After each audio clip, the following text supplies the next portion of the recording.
ko kayang ibigay ang kapiraso ng buhay na naranasan mo, anak. Ang kaya ko lang ibigay ay pagmamahal at pag-aaruga sa'yo. Nay, yun lang ang kailangan ko. Por favor, siéntense.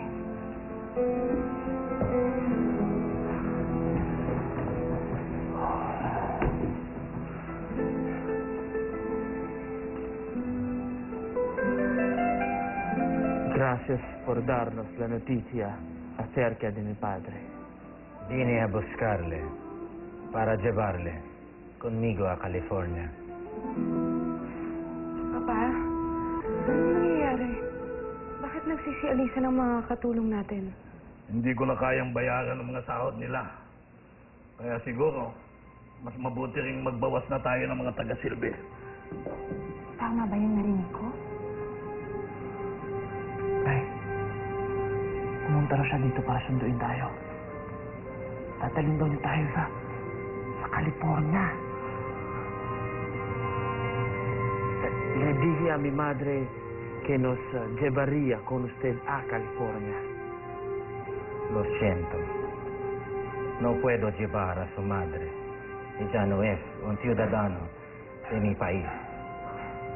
Solo puedo llevarle a usted porque es el hijo de mi hermano. Hindi kami kasal ng iyong ama. Kaya ikaw lang ang pwede nang isama. Lalong tumitindi ang pagigipit ng gobyerno sa atin. Kaya hirap na kami ng papa mo. Lalo na ako. Magpapahangin ko sa terasa. Kasama pa wala kayo.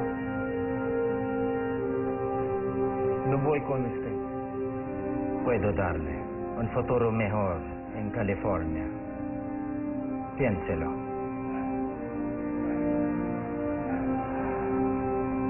Anak, tama siya.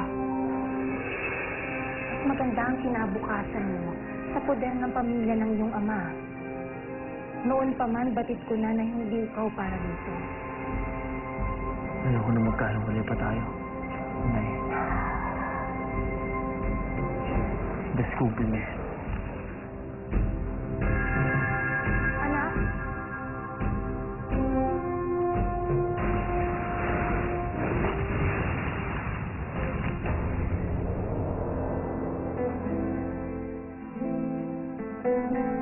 Anak, huwag mo sanang isipin gusto ko kang ipamigay. Ang sa akin lang gusto ko makapagdesisyon ka. Ang sarili mo lang ang iniisip mo at hindi ka pakanan ng ibang tao. Mula nang maliit ka pa, kinabukasan mo na ang iniisip ko. Nay. Lagi na lang po kayo nag-aalala sa akin. Ngayon po, ako naman ang nag-aalala sa inyo. Anak, responsibilidad ng magulang ang kanyang anak. Hindi obligasyon ng anak ang kanyang magulang. Bihira ang nabibigyan ng ganitong klaseng pagkakataon. Sana pag-isipan mo mabuti.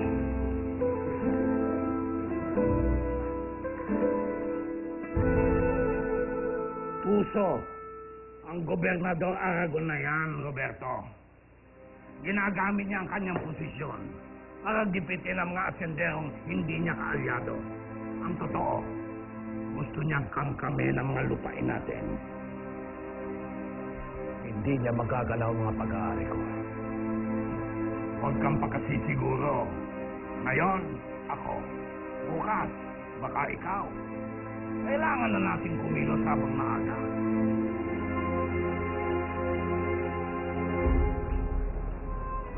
Buenos días, señorita. Buenos días. Un momento.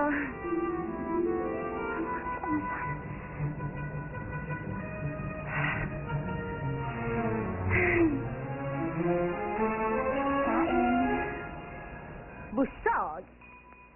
Sarap. Buenos días, señora. Buenos días, señor Diego. ¿Ha hablado con Antonio?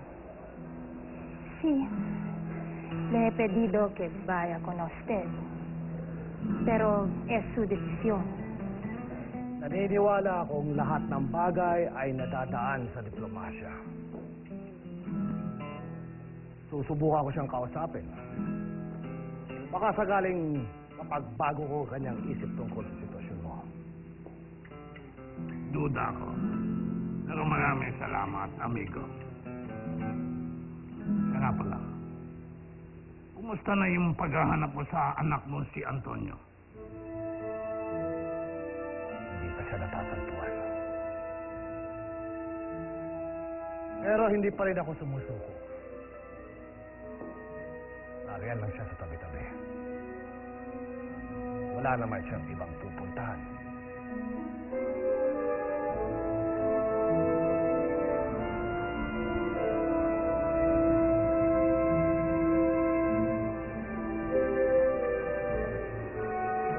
Antonio, ¿ha decidido? Sí. He decidido.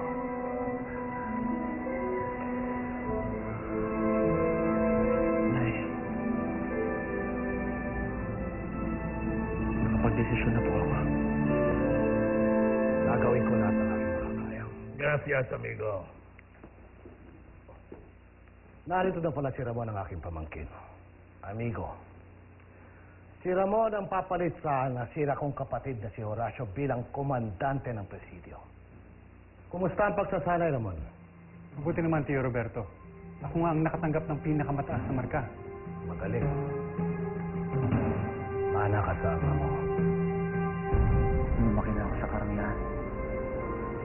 At nalalaman ko na walang halaga ang lahat ng yun. Kundi mo naman kasama ang taong mahal mo. Don Carlos, kumusta na si Lolita? Ayun. Kinukulong sa bahay ng kanyang mama.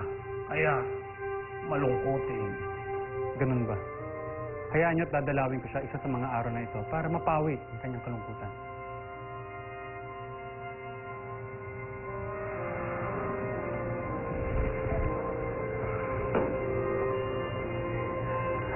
Lo siento.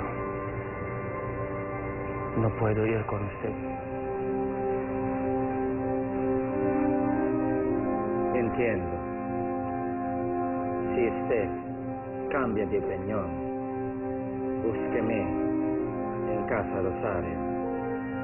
No voy a cambiar de opinión.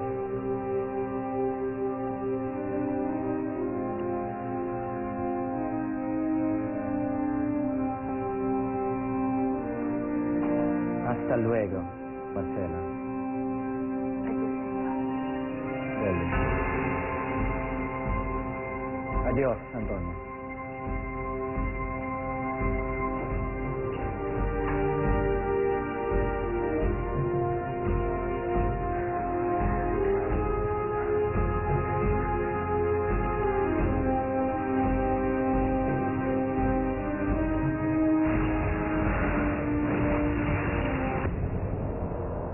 Formas! Apunten! Fuego!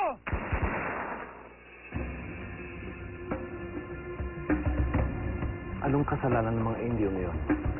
Mga nahuling nagnakaw. Ng ano? Ng baka, ng napay, hindi na mahalaga. Kahit ano pa ninakaw nila, magnanakaw pa rin sila. At ang kapalit ay buhay nila. Dapat itong magsilbing babala sa mga kapwa nila Indio. Hihintayin ko pa ba na ang kaban ng bayan ng pagnakawan nila bago ko kumilos?